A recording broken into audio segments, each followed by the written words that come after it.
Welcome. In front of me is a Samsung Galaxy Fold 4, and today I'll show you how you can put this phone into safe mode.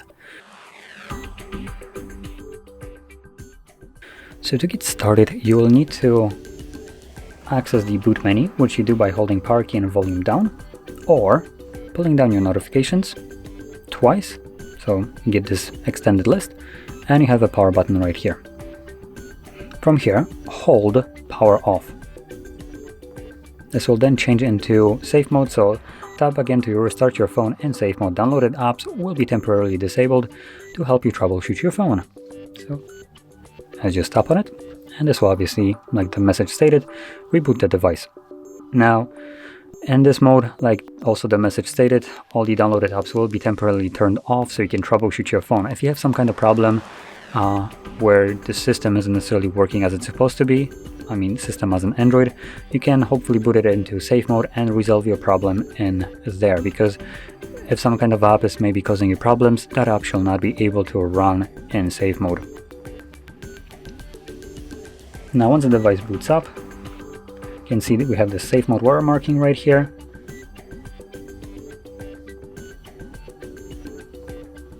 Now I shouldn't have any kind of apps that don't really work right here, but it looks like widgets are also part of the apps that are turned off.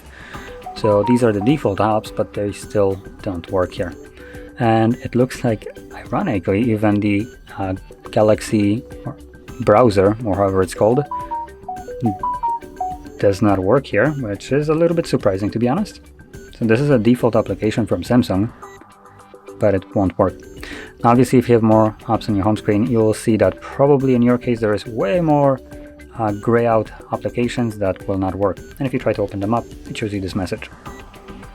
Now, once you're done with the safe mode, you can go back to the normal one by, again, accessing the power menu right here and selecting restart. This will reboot the device, and when it boots up again, it will be in normal mode. So with that being said, if you found this video helpful, don't forget to hit like, subscribe, and thanks for watching.